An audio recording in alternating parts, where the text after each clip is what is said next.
Clip number 259۔ اس clip میں آپ قرآن پاک کی سورہ مائدہ کی آیت نمبر 79 سے لے کر 81 تک کی تلاوت، ترجمہ اور تفسیر قرآن صراط الجنان سماعت فرمائیں گے۔ بسم اللہ الرحمن الرحیم۔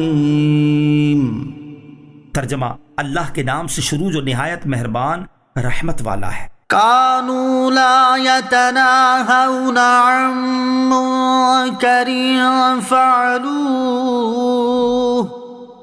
لبئس ما كانوا يفعلون۔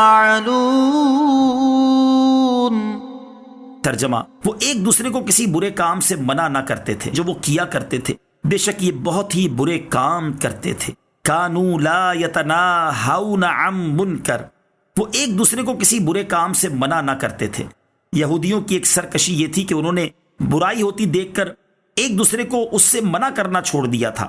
حضرت عبداللہ بن مسعود رضی اللہ تعالی عنہ سے روایت ہے، نبی کریم صلی اللہ تعالی علیہ وسلم نے ارشاد فرمایا، جب بنی اسرائیل گناہوں میں مبتلا ہوئے تو ان کے علماء نے پہلے تو انہیں منع کیا، جب وہ باز نہ آئے تو پھر وہ علماء بھی ان سے مل گئے اور کھانے پینے اٹھنے بیٹھنے میں ان کے ساتھ شامل ہو گئے۔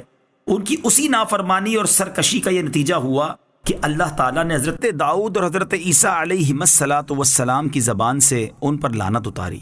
گناہ سے روکنا واجب اور منع کرنے سے باز رہنا گناہ ہے۔ اس سے معلوم ہوا کہ برائی سے لوگوں کو روکنا واجب ہے اور گناہ سے منع کرنے سے باز رہنا سخت گناہ ہے۔ اس سے ان علماء کو اور بطور خاص ان پیروں کو اپنے طرز عمل پر غور کرنے کی حاجت ہے کہ جو اپنے ماننے والوں میں یا مریدین و معتقدین میں اعلانیہ گناہ ہوتے دیکھ کر اور یہ جانتے ہوئے بھی کہ میرے منع کرنے سے لوگ گناہ سے باز آ جائیں گے، پھر بھی یا شیخ اپنی اپنی دیکھ کر نعرہ لگاتے نظر آتے ہیں۔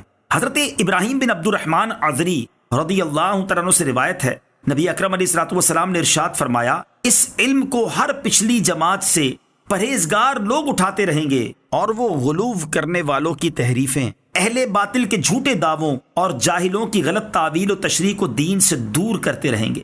مفتی احمد یار خان نعیمی رحمۃ اللہ تعالی فرماتے ہیں، اس میں غیبی بشارت ہے کہ تا قیامت میرے دین میں علماء خیر پیدا ہوتے رہیں گے جو علم دین کو پڑھتے پڑھاتے اور تبلیغ کرتے رہیں گے۔ خیال رہے کہ گزشتہ صالحین کو سلف اور پچھلوں کو خلف کہا جاتا ہے، لہٰذا ہر جماعت صالحین اگلوں کے لحاظ سے خلف اور پچھلوں کے لحاظ سے سلف ہے۔ حدیث پاک کی شرح کرتے ہوئے فرماتے ہیں، یعنی مسلمانوں میں بعض جاہل علماء کی شکل میں نمودار ہو کر قرآن و حدیث کی غلط تعویلیں اور مانوی تحریفیں کر دیں گے، وہ مقبول جماعت ان تمام چیزوں کو دفع کرے گی۔ الحمدللہ آج تک ایسا ہو رہا ہے اور آئندہ بھی ایسا ہوگا۔ دیکھ لو، علماء دین کی سرپرستی نہ حکومت کرتی ہے نہ قوم، لیکن پھر بھی یہ جماعت پیدا ہو رہی ہے اور خدمت دین برابر کر رہی ہے۔ ترى كثيرا منهم يتولون الذين كفروا لبئس ما قدمت لهم أنفسهم أن سخط الله عليهم وفي العذاب هم خالدون۔ ترجمہ: تم ان میں سے بہت سے لوگوں کو دیکھو گے کہ کافروں سے دوستی کرتے ہیں تو ان کی جانوں نے ان کے لیے کتنی بری چیز آگے بھیجی کہ ان پر اللہ نے غضب کیا اور یہ لوگ ہمیشہ عذاب میں ہی رہیں گے۔ یتولون الذین کفروا، کافروں سے دوستی کرتے ہیں۔ پچھلی آیات میں گزشتہ زمانے کے یہودیوں کی مذموم صفات اور ان کی عیوب و نقائص کا بیان تھا۔ اب حضور انور علیہ الصلوۃ والسلام کے زمانہ مبارکہ کے یہودیوں کی برائیوں اور سازشوں کا ذکر فرمایا جا رہا ہے۔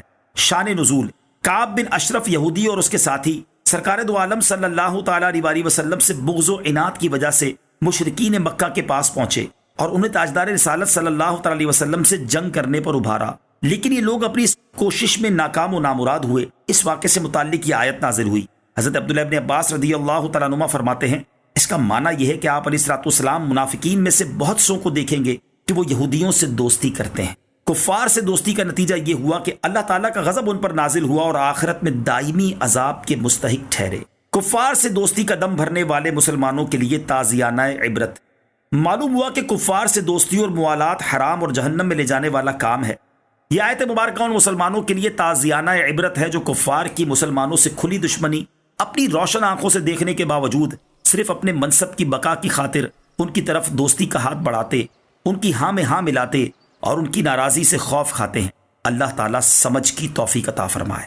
ولو كانوا يؤمنون بالله والنبي وما أنزل إليه ما اتخذوهم أولياء ولكن كثيرا منهم فاسقون۔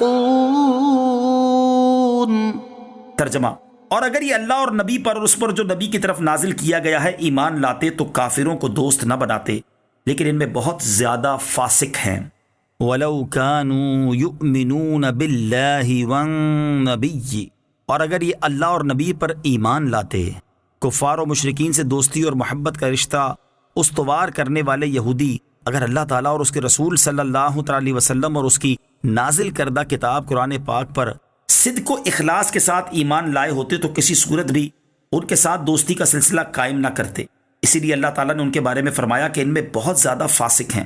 ان آیات کے پس منظر پر غور کیا جائے تو معلوم ہوتا ہے کہ یہودیوں کا اصل مقصود ریاست کی حکمرانی اور منصب کا حصول تھا، اور اس کے لیے انہیں کوئی بھی طریقہ اپنانا پڑا، کسی بھی ذریعے کو اختیار کرنا پڑا، وہ کر گزرے۔